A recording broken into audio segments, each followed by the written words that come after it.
আসসালামু আলাইকুম বন্ধুরা, বিদেশি উচ্চশিক্ষা এবং স্কলারশিপের একটি গুরুত্বপূর্ণ আপডেট ভিডিওতে আপনাদের সবাইকে স্বাগত জানাচ্ছি। বন্ধুরা, MOI অর্থাৎ মিডিয়াম অফ ইনস্ট্রাকশন সার্টিফিকেট নিয়ে আপনাদের প্রশ্নের শেষ নেই। বিশেষ করে জাতীয় বিশ্ববিদ্যালয়ের শিক্ষার্থীরা অনেকেই প্রশ্ন করেন যে জাতীয় বিশ্ববিদ্যালয় তাদের শিক্ষার্থীদের জন্য MOI সার্টিফিকেট অর্থাৎ মিডিয়াম অফ ইনস্ট্রাকশন সার্টিফিকেটটি প্রোভাইড করে কিনা, আর যদি করে থাকে কারাই এই সার্টিফিকেটটি পেয়ে থাকে, কিভাবে পেতে হয়, এরকম নানা প্রশ্ন আপনারা করেছেন। এর আগের একটি ভিডিওতে MOI নিয়ে বিস্তারিত আলোচনা করেছিলাম, তবে নিয়মের কিছুটা পরিবর্তন এসেছে, বিভিন্ন তথ্য এখানে নতুনভাবে যুক্ত করেছি। আজকের ভিডিওতে এই নতুন পরিবর্তিত তথ্য নিয়ে বিস্তারিত আলোচনা করব, কিভাবে একজন জাতীয় বিশ্ববিদ্যালয় শিক্ষার্থী MOI সার্টিফিকেটটি পেয়ে IELTS এর অল্টারনেটিভ হিসাবে ব্যবহার করতে পারে সেই তথ্যটা জানিয়ে দিব, এবং আমি প্র্যাকটিক্যালি বিষয়টি বুঝিয়ে দিব, অর্থাৎ সশরীরে আপনাদেরকে দেখিয়ে দিব কিভাবে এই সার্টিফিকেটটি আপনারা পেয়ে যেতে পারেন। পাশাপাশি পাবলিক বিশ্ববিদ্যালয়ের শিক্ষার্থীরা এবং প্রাইভেট বিশ্ববিদ্যালয়ের শিক্ষার্থীরা কিভাবে এই সার্টিফিকেটটি পেয়ে যেতে পারেন সেই তথ্য দিয়ে দিব। তাই ভিডিওটি খুব গুরুত্বপূর্ণ হতে যাচ্ছে, কোনো অংশ মিস করবে না। বন্ধুরা, আপনি যদি আমার চ্যানেলে নতুন হয়ে থাকেন অনুরোধ করছি সাবস্ক্রাইব করার, অলরেডি সাবস্ক্রাইব করে থাকলে থ্যাংক ইউ সো মাচ। চলুন শুরু করা যাক। প্রথমে অনেকের মনেই হয়তো প্রশ্ন আসতে পারে, ভাইয়া MOI কি? MOI শব্দটির অর্থ হচ্ছে মিডিয়াম অফ ইনস্ট্রাকশন। মূলত মিন করে আপনার প্রিভিয়াস যে পড়াশোনা, অর্থাৎ আপনার যে অনার্সে যে পড়াশোনা, 4 বছরের যে অনার্স আপনি করেছেন বা করছেন, সেই 4 বছরের পড়াশোনা ইংরেজি মাধ্যমে আপনি করেছেন, সেটার প্রমাণপত্রই বা সেটার একটি সার্টিফিকেটই হচ্ছে MOI সার্টিফিকেট। অন্যান্য প্রাইভেট এবং পাবলিক বিশ্ববিদ্যালয়ের মতো জাতীয় বিশ্ববিদ্যালয় তাদের শিক্ষার্থীদের জন্য MOI সার্টিফিকেটটি প্রোভাইড করে থাকে। অনেকেই আমাকে প্রশ্ন করেছিল, ভাইয়া আসলে কি জাতীয় বিশ্ববিদ্যালয় তাদের শিক্ষার্থীদের জন্য MOI সার্টিফিকেটটি দেয়, নাকি এটা বন্ধ হয়ে গেছে? না বন্ধুরা, এখনও জাতীয় বিশ্ববিদ্যালয় তাদের শিক্ষার্থীদের জন্য MOI সার্টিফিকেটটি প্রোভাইড করে। তবে বন্ধুরা, এখানে একটি কথা রয়েছে, সবাইকেই কিন্তু MOI সার্টিফিকেটটি প্রোভাইড করে না, নির্দিষ্ট বিভাগের শিক্ষার্থীদেরকে দেওয়া হয়, যা কিছুক্ষণ পরে আমি আলোচনা করছি। আগের একটি ভিডিওতে MOI নিয়ে আলোচনা করেছিলাম, সেই ভিডিওতে এক ভাই মন্তব্য করেছিলেন যে ভাইয়া MOI সার্টিফিকেটটি জাতীয় বিশ্ববিদ্যালয় বন্ধ করে দিয়েছে। আপনার কথা শুনে আমি সেখানে গিয়েছিলাম, কিন্তু এ ধরনের কোনো সার্টিফিকেট প্রোভাইড করেনি। বন্ধুরা, এই তথ্যটি সম্পূর্ণ ভুল, কারণ আমি জানি না আপনি আসলে কোন বিশ্ববিদ্যালয়ে গিয়েছিলেন, কোন ডিপার্টমেন্টে গিয়েছিলেন, সেটা আমার জানা নেই। তবে জাতীয় বিশ্ববিদ্যালয় এখনও তাদের শিক্ষার্থীদের জন্য MOI সার্টিফিকেটটি প্রোভাইড করে। আমি নিজে রিসেন্টলি আমার এক রিলেটিভের জন্য সেই বিশ্ববিদ্যালয়ে গিয়েছি এবং সেই বিশ্ববিদ্যালয়ে গিয়ে নিজে এই সার্টিফিকেট উত্তোলন করেছি। আজকে ইনশাআল্লাহ আপনাদেরকে এই পুরো বিষয়টা আমি আপনাদেরকে প্র্যাকটিক্যালি দেখিয়ে দিব এবং বুঝিয়ে দিব। এখন প্রশ্ন এসে দাঁড়ায়, তাহলে ভাইয়া MOI সার্টিফিকেটটি কারা পাবে? বিস্তারিত জানার আগে একটি তথ্য আপনাদের জানাটা খুবই জরুরি। MOI সার্টিফিকেটটি মূলত বিদেশি উচ্চশিক্ষার জন্য ব্যবহার করা হয়। অনেক শিক্ষার্থী বিভিন্ন দেশে আবেদন করেন, সেই দেশের বিভিন্ন বিশ্ববিদ্যালয়ের একটি ল্যাঙ্গুয়েজ রিকোয়ারমেন্ট থাকে, অর্থাৎ ইংরেজি ভাষার উপর দক্ষতার একটি সার্টিফিকেট তারা চায়। সেটার জন্য শিক্ষার্থীরা IELTS, TOEFL, PTA বা ডুওলিঙ্গোর মতো টেস্ট তারা দিয়ে থাকে। এগুলো সবই ইন্টারন্যাশনাল টেস্ট, এবং এই স্কোর দিয়ে বিভিন্ন বিশ্ববিদ্যালয়ে অ্যাডমিশন নিয়ে সেই সকল বিশ্ববিদ্যালয়ে অ্যাডমিশনের মাধ্যমে বিদেশে পাড়ি জমায় অনেক শিক্ষার্থী উচ্চশিক্ষার জন্য। অনেকেই IELTS, TOEFL বা PTA বা ডুওলিঙ্গোর মতো টেস্টগুলো তারা দিতে চায় না, বা দিতে চাইলেও অনেকেই ভয় পায়। তাদের জন্য MOI সার্টিফিকেট একটি অল্টারনেটিভ সার্টিফিকেট। পৃথিবীর অনেক দেশেই অনেক বিশ্ববিদ্যালয়ই এই সার্টিফিকেটটি গ্রহণ করে, এবং এই সার্টিফিকেটের মাধ্যমে IELTS এর অল্টারনেটিভ হিসাবে ব্যবহার করে বিদেশে অ্যাডমিশনও নেওয়া সম্ভব এবং বিদেশে চলেও যাওয়া সম্ভব। তাই সার্টিফিকেটটি খুবই গুরুত্বপূর্ণ। মূলত যারা অনার্স কমপ্লিট করেছেন তাদেরকে মূলত এই সার্টিফিকেটটি প্রোভাইড করা হয়, যাতে করে তারা বিদেশে একটি অনার্স অথবা মাস্টার্সের জন্য তারা অ্যাপ্লাই করতে পারে। তবে হ্যাঁ বন্ধুরা, যেটা কিছুক্ষণ আগেই বললাম, এই সার্টিফিকেটটি অর্থাৎ MOI সার্টিফিকেটটি জাতীয় বিশ্ববিদ্যালয় সকল ধরনের শিক্ষার্থীদেরকে দেয় না। আপনাদেরকে একটু জানিয়ে রাখি, জাতীয় বিশ্ববিদ্যালয়ে বেশ কয়েক ধরনের কোর্স রয়েছে, যেমন রয়েছে সাধারণ অনার্স, রয়েছে প্রফেশনাল অনার্স, রয়েছে ডিগ্রি পাস কোর্স, রয়েছে ডিগ্রি প্রাইভেট কোর্স। এছাড়াও আরও অনেক কোর্স রয়েছে, মাস্টার্সের কোর্স রয়েছে, PGT কোর্স রয়েছে, PhDর মতো কোর্স, MPhilএর মতো কোর্সও রয়েছে। যাই হোক বন্ধুরা, এই সকল কোর্সগুলোর মধ্যে থেকে জাতীয় বিশ্ববিদ্যালয়ে যে সাধারণ অনার্স রয়েছে, যেখানে টিপিক্যাল সাবজেক্টগুলো পড়ানো হয়, যেমন ম্যানেজমেন্ট, অ্যাকাউন্টিং বা ফিজিক্স, কেমিস্ট্রি, ম্যাথ, বায়োলজি বা জুওলজি, এই ধরনের সাবজেক্টগুলোর উপর যেখানে অনার্স করা যায়, সেই কলেজগুলোর মধ্যে একটি সাবজেক্টের, যেমন ইংরেজি যে সাবজেক্টটি রয়েছে, অর্থাৎ ইংরেজি লিটারেচার যে সাবজেক্টটি রয়েছে, এই সাবজেক্টে যারা অনার্স করেছেন তাদেরকে মূলত এই MOI সার্টিফিকেটটি প্রোভাইড করা হয়।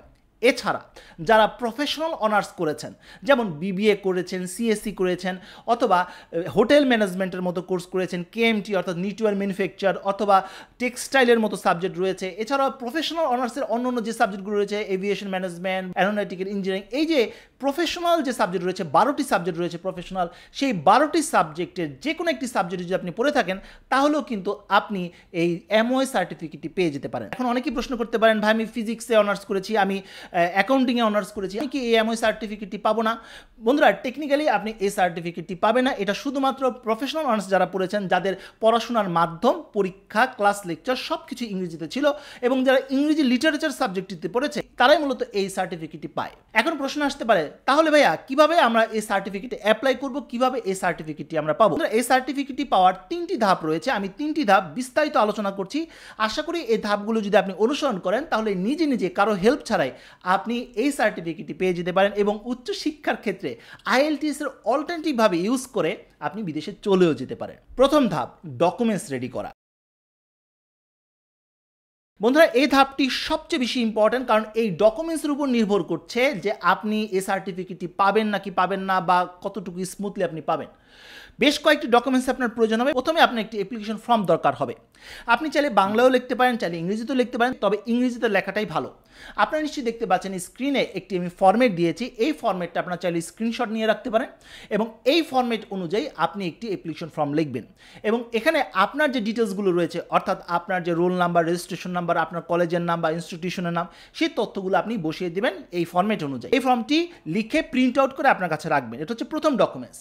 দ্বিতীয় ডকুমেন্টস হচ্ছে আপনাকে সরাসরি আপনার কলেজে চলে যেতে হবে বা ইনস্টিটিউশনে চলে যেতে হবে যেখান থেকে আপনি অনার্স কমপ্লিট করেছেন। সেখানে গিয়ে আপনার প্রিন্সিপাল থেকে একটি রেকমেন্ডেশন লেটার অবশ্যই নেবেন এবং সেই রেকমেন্ডেশন লেটারে উল্লেখ থাকতে হবে যে আপনার যে মিডিয়াম অফ ইনস্ট্রাকশন বা আপনার যে কারিকুলাম সেটার ভার্সন ইংরেজিতে ছিল। এটা অবশ্যই আপনার রেকমেন্ডেশন লেটারে উল্লেখ থাকতে হবে। অবশ্যই রেকমেন্ডেশন লেটারটি কম্পিউটারে টাইপ করে কলেজের অফিসিয়াল যে প্যাড রয়েছে সেখানে হতে হবে, তাদের সিল সই থাকতে হবে। তৃতীয় যে ডকুমেন্টসটি প্রয়োজন হবে, আপনার অনার্সের রেজিস্ট্রেশন কার্ড প্রয়োজন হবে। চতুর্থ যে ডকুমেন্টসটি প্রয়োজন হবে, আপনার অনার্সের প্রবেশপত্রগুলো প্রয়োজন হবে। এছাড়া আপনি যদি সার্টিফিকেট পেয়ে থাকেন তাহলে আপনার প্রফেশনাল সার্টিফিকেটের ফটোকপি প্রয়োজন হবে, আপনার মার্কশিটের ফটোকপির প্রয়োজন হবে এবং আপনার 1 কপি ছবি প্রয়োজন হবে। যদি সেটা কর্তৃপক্ষ চায় তাহলে জমা দিবেন, না হলে প্রয়োজন নেই। এবং সর্বোপরি প্রয়োজন হবে 606 টাকা, যেটা আগে কম ছিল, 500 টাকার মতো ছিল, কিন্তু এখন সেটা 606 টাকা করা হয়েছে। এই অ্যামাউন্ট আপনার প্রয়োজন হবে। এই ছিল মোটামুটি ডকুমেন্টসগুলো, যে ডকুমেন্টসগুলো আপনার প্রয়োজন হবে।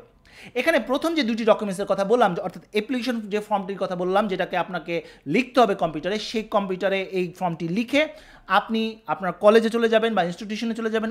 আপনার যিনি প্রিন্সিপাল থাকবেন তিনি এই ফর্মটির উপরে তিনি তার সই সিল দিয়ে দিবেন এবং আপনাকে এই এমওআই সার্টিফিকেট যেন দেওয়া হয় সেটার জন্য রিকমেন্ড করবেন।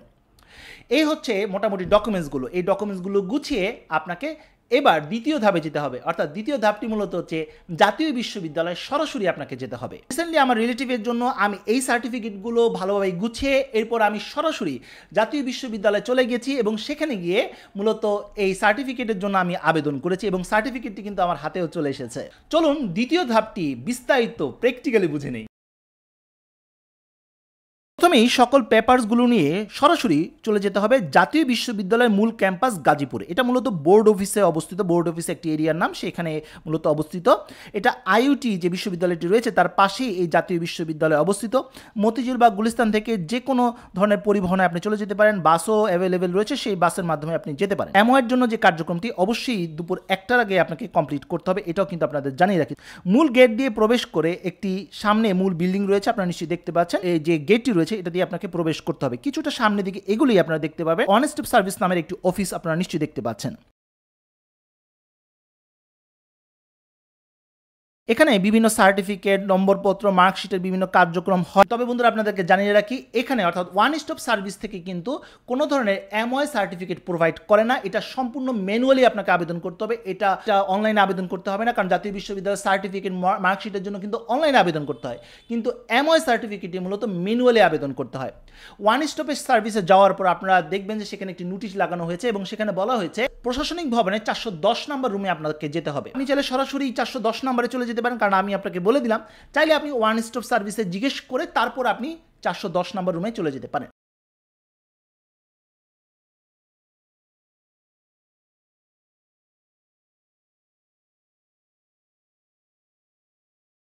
410 নম্বর রুমে যাওয়ার পর সেখানে যে দায়িত্বপ্রাপ্ত কর্মকর্তা থাকবেন তিনি আপনার কাগজপত্রগুলোকে ভালোভাবে যাচাই বাছাই করবেন। এরপর আপনার কোর্স সম্পর্কে জানতে চাবেন এবং সব কিছু যদি ঠিক থাকে তাকে যদি আপনি কনভিন্স করতে পারেন, আপনি যে অ্যাপ্লিকেশনটি দিয়েছেন সেই অ্যাপ্লিকেশনের মধ্যে তিনি অ্যাপ্রুভড কথাটি লিখে দেবেন। এরপর সেই অ্যাপ্লিকেশনটি নিয়ে আপনাকে আবারও ওয়ান স্টপ সার্ভিসে আসতে হবে। ওয়ান স্টপ সার্ভিসে আসার পর ওখানে আপনি দেখতে পাবেন একটি জায়গায় যে পেমেন্ট কাউন্টার রয়েছে এবং সেই পেমেন্ট কাউন্টারে গিয়ে আপনার যে অ্যাপ্লিকেশন রয়েছে সেই অ্যাপ্লিকেশনটি দেখাবেন। তারা আপনার অ্যাপ্লিকেশনের যে ডিটেলসগুলো রয়েছে সেই ডিটেলসগুলো অর্থাৎ রোল, রেজিস্ট্রেশন নাম্বার এগুলো দেখে আপনাকে একটি স্লিপ জেনারেট করে দিবে এবং সেই স্লিপের বেশ কয়েকটি অংশ থাকবে এবং সেই স্লিপটার মধ্যে অবশ্যই 606 টাকাও লেখা থাকবে এবং এই স্লিপটি জেনারেট করার পর আপনি এই স্লিপটি নিয়ে জাতীয় বিশ্ববিদ্যালয়ের ভিতরে থাকা যে সোনালী ব্যাংক রয়েছে সেই সোনালী ব্যাংকে আপনাকে চলে যেতে হবে। তবে আপনাদেরকে জানিয়ে রাখি, জাতীয় বিশ্ববিদ্যালয় অফিসিয়াল কার্যক্রম অর্থাৎ ওয়ান স্টপের কার্যক্রম 9টা থেকে শুরু হলো, ব্যাংকিং কার্যক্রম কিন্তু 10টা থেকে শুরু হয়। তাই আপনি যদি 9টা বাজেই চলে যান তাহলে কাজগুলো কমপ্লিট করার পর অর্থাৎ অ্যাপ্লিকেশনের কাজগুলো কমপ্লিট করার পর 10টা গিয়ে কিন্তু ফার্স্ট আওয়ারে কিন্তু আপনি পেমেন্টটা সম্পূর্ণ। এরপর ব্যাংকে প্রবেশ করার পর আপনি 606 টাকা সেখানে দিয়ে দিবেন। দেওয়ার পর তারা সেই যে জেনারেটেড যে স্লিপটি রয়েছে সেটা থেকে একটি অংশ তারা রেখে দেবে, বাকি অংশগুলো আপনাকে ফেরত দিবে এবং সেই অংশটি নিয়ে আপনাকে আবারও যেতে হবে প্রশাসনিক ভবনের 410 নম্বর রুমে। যাওয়ার পর আপনার অ্যাপ্লিকেশন এবং যে পেমেন্ট স্লিপটি রয়েছে সেই পেমেন্ট স্লিপটি আপনি তাদেরকে জমা দিয়ে দিবেন। জমা দেওয়ার পর তারা একটি অংশ রেখে আপনাকে একটি গ্রাহক কপি অর্থাৎ পেমেন্টের একটি স্লিপের অংশ আপনাকে দিয়ে দিবে। আপনারা নিশ্চয়ই স্ক্রিনে দেখতে পাচ্ছেন এমন একটি স্লিপ আপনাকে দিয়ে দিবে। আপনারা নিশ্চয়ই দেখতে পাচ্ছেন, তারিখটাও দেখতে পাচ্ছেন। আমি রিসেন্টলি এটার জন্য আবেদন করেছিলাম আমার এক রিলেটিভের জন্য এবং আপনাকে বলে দিবে 7 থেকে 15 কর্মদিবসের মধ্যেই মূলত তারা আপনাকে এই সার্টিফিকেটটি ব্যাক করে দিবে। এই ছিল দ্বিতীয় ধাপের পুরো অংশটি। এবারে আসবে তৃতীয় ধাপ। তৃতীয় ধাপটি হচ্ছে নির্ধারিত সময়ের পর অর্থাৎ 7 থেকে 15 কর্মদিবসের পরে আপনি সরাসরি সেই স্লিপটি নিয়ে জাতীয় বিশ্ববিদ্যালয়ে সেই 410 নম্বর রুমে চলে যাবেন। ওয়ান স্টপের সার্ভিসে যেতে হবে না, কিন্তু 410 নম্বর রুমে যেতে হবে এবং যাওয়ার পর আপনি স্লিপটি দেখাবেন, সেই স্লিপ অনুযায়ী আপনার সার্টিফিকেটটি আপনাকে দিয়ে দিবে। এভাবেই আপনি এমওএস সার্টিফিকেটটি পেয়ে যেতে পারেন। এখন প্রশ্ন আসতে পারে, ভাইয়া এমওএস সার্টিফিকেটটি দেখতে কেমন এবং কী লেখা থাকে এই সার্টিফিকেটে? চলুন বন্ধুরা, আমি যে সার্টিফিকেটটি পেয়েছি সেই সার্টিফিকেটটি এক নজর দেখে নেই। বন্ধুরা আপনারা নিশ্চয়ই দেখতে পাচ্ছেন এই সার্টিফিকেটটি আমি রিসেন্টলি পেয়েছি, অর্থাৎ 11ই জুলাই এই সার্টিফিকেটের জন্য আমি আবেদন করেছিলাম এবং ঠিক তার 7 দিন পরে এই সার্টিফিকেটটি আমি হাতে পেয়েছি। এবং দেখুন বন্ধুরা, প্রথমে মেমো নাম্বার দেওয়া থাকবে অর্থাৎ আপনার একটি রেফারেন্স নাম্বার দেওয়া থাকবে, এটা সঙ্গত কারণে বা প্রাইভেসির কারণে আমি এগুলো ঠেকে দিয়েছি। এরপর টু হুম ইট মে কনসার্ন লেখা থাকবে, এরপর লেখা থাকবে this is two certified that, এরপর আপনার নামটা লেখা থাকবে যেভাবে আপনার সার্টিফিকেটে রয়েছে বা মার্কশিটে রয়েছে সেই নামটি লেখা থাকবে, আপনার পিতার নাম মাতার নাম লেখা থাকবে। Obtain the bachelor of business administration BBA অর্থাৎ প্রফেশনাল বিবিএর কথা এখানে বলা হয়েছে, 4 ইয়ার 8 সেমিস্টার এবং 4 বছর কমপ্লিট হয়েছে এবং 8টি সেমিস্টার কমপ্লিট করা হয়েছে, কারণ আপনারা জানেন প্রফেশনাল অনার্স কিন্তু সেমিস্টার হিসাবে গণনা করা হয়। ইন মার্কেটিং অর্থাৎ মার্কেটিংয়ে মেজর ছিল, রোল নাম্বার ছিল এবং রেজিস্ট্রেশন নাম্বার দেওয়া রয়েছে, সেশন দেওয়া লেখা থাকবে, ফ্রম আপনার ইনস্টিটিউশনের নাম দেওয়া থাকবে যেটা ঢাকায় অবস্থিত অর্থাৎ লোকেশনটা দেওয়া থাকবে, affiliated to the national university Gazipur যেটা গাজীপুরের আওতাভুক্ত একটি প্রতিষ্ঠান, শি ওয়াজ অর্থাৎ যিনি প্রার্থী ছিলেন তিনি একজন নারী শিক্ষার্থী ছিলেন তাই এখানে শি লেখা হয়েছে, যদি ছেলে শিক্ষার্থী হয় তাহলে হি লেখা থাকবে, he was full time regular student, she has obtain আপনার জিপিএটা দেওয়া থাকবে, minimum requirement to obtain the degree অর্থাৎ ডিগ্রি অর্জন করার জন্য 2.0 ন্যূনতম পেতে হবে, এর নিচে পেলে কিন্তু আপনি অউত্তীর্ণ হবেন, তাই 2.0 হচ্ছে মিনিমাম রিকোয়ারমেন্ট, এর উপরে আপনাকে জিপে পেতে হবে তাহলেই আপনি এই সার্টিফিকেটটি পাবেন বা আপনাকে পাস হিসাবে গণনা করা হবে, সেটা এখানে বলা হয়েছে আউট অফ 4 অর্থাৎ জিপিএ একটা আর এটা হচ্ছে ন্যূনতম রিকোয়ারমেন্ট, দুটো কিন্তু আলাদা।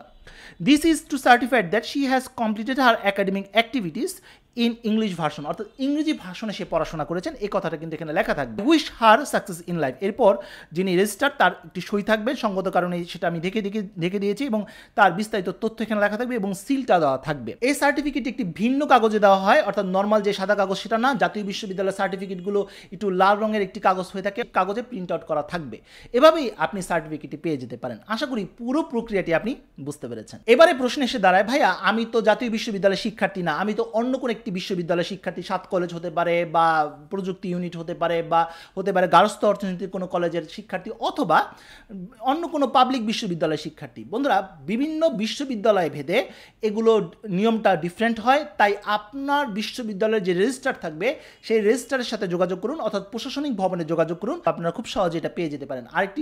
আর যারা প্রাইভেট বিশ্ববিদ্যালয়ের শিক্ষার্থী এটা তো একদমই ইজি তাদের জন্য, প্রতিটি প্রাইভেট বিশ্ববিদ্যালয়ে এটার জন্য আলাদা একটি অপশনই রয়েছে, আপনারা রেজিস্ট্রার বা প্রশাসনিক ভবনে গেলেই আপনারা খুব সহজে এই সার্টিফিকেটটি পেয়ে যেতে পারেন।